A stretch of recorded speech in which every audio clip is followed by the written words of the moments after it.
मित्रांनो, इतिहास साक्षी आहे की जेव्हा जेव्हा स्वराज्यावर संकटांचे ढग दाटून आले तेव्हा तेव्हा आपल्या वीर योद्ध्यांनी धैर्याने आणि शौर्याने विजयाची गाथा लिहिली। संताजी आणि धनाजी यांसारख्या वीरांच्या शौर्याने मुघल अक्षरशः हादरून गेले, पण संताजी घोरपड्यांसारख्या महान योद्ध्याच्या मृत्यूने स्वराज्याला खूप मोठा धक्का बसला।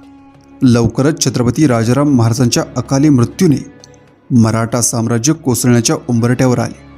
त्या काळात औरंगजेबाने हिंदवी स्वराज्य नष्ट करण्यासाठी आपली सर्व शक्ती पणाला लावली होती, पण याच कठीण काळात महाराणी ताराबाई आणि धनाजी जाधव यांनी स्वराज्याला नवसंजीवनी दिली। आज आपण व्हिडिओमध्ये मराठा सैन्याचा गुजरातमधील पराक्रम पाहणार आहोत, तेव्हा व्हिडिओ शेवटपर्यंत पहा आणि चॅनलला सबस्क्राईब करायला विसरू नका। सन 1697 स्वराज्यातील एक पराक्रमी सेनापती संताजी घोरपडे हे आपल्याच लोकांच्या हातून मारले जातात। संताजींचा मृत्यू हा स्वराज्यासाठी मोठा धक्का होता, ज्यातून सावरणे सोपे नव्हते। अवघ्या 3 वर्षांनंतर अविरत संघर्ष आणि धावपळ करणारे छत्रपती राजाराम महाराज आजारी पडले आणि 3 मार्च 1700 रोजी सिंहगड किल्ल्यावर त्यांचा मृत्यू झाला। राजाराम महाराजांच्या मृत्यूने हिंदवी स्वराज्य जवळजवळ नष्टच होण्याच्या मार्गावर होते, कारण आता संपूर्ण भारतात फक्त 2च शक्तिशाली सल्तनत उरल्या होत्या, मराठा आणि मुघल। औरंगजेबाला वाटले की आता स्वराज्य संपेल, मग त्याने लाखोंचे सैन्य मराठ्यांवर तैनात केले। एकामागून एक मराठा किल्ले आणि प्रदेश मुघलांच्या ताब्यात गेले।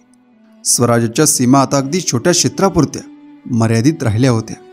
औरंगजेब आपल्या मनसुब्यात सफल होईल असे सगळ्यांना वाटत होते, पण इथेच एक वळण लागतं। हे संपत चाललेलं स्वराज्य वाचवण्यासाठी एक नाव पुढे आले, ज्याला मुघलांनी कधीच गांभीर्याने घेतले नव्हते, ते म्हणजे महाराणी ताराबाई।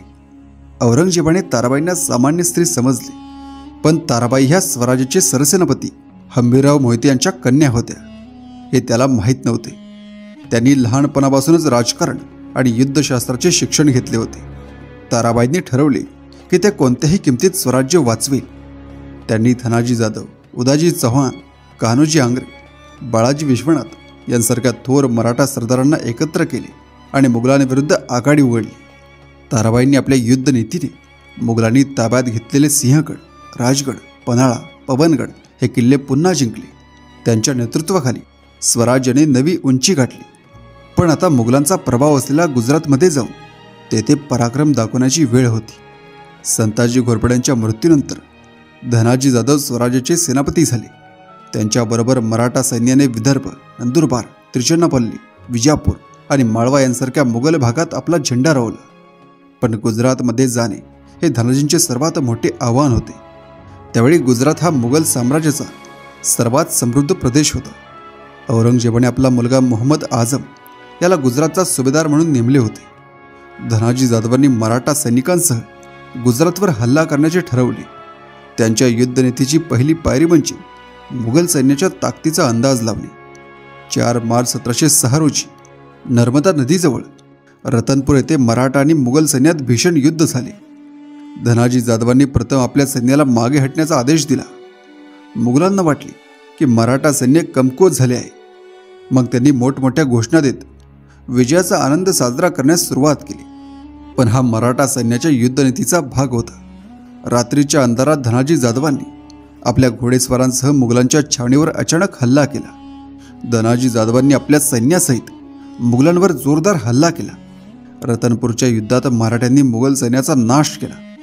या युद्धामध्ये अनेक मुघल सरदार मारले गेले। सफदर खान बाबीचा मुलगा मोहम्मद उस्मानही या युद्धात मारला गेला। या युद्धात सफदर खानाने स्वतः जीवाची भीक मागितली। नंतर मुघल सैन्य पळून नर्मदा नदीत शिरले, पण यावेळी नदीला पूर आला होता आणि त्यामुळे हजारो मुघल सैनिक नदीत बुडून मरण पावले। मराठ्यांच्या सैन्याने अहमदाबाद, सुरत, बडोदा यांसारखे समृद्ध प्रदेश काबीज केले। यावेळी धनाजी जाधवांनी अब्दुल हमीद खानला कैद केले। या मोहिमेत मराठा सैन्याने मुघलांचा खूप सारा खजिना लुटला। या युद्धात त्यांनी 8 लाखांहून अधिक रक्कम जमा केली। गुजरातमधील मराठ्यांच्या विजयाने मुघल साम्राज्याचे अक्षरशः कंबरडे मोडले।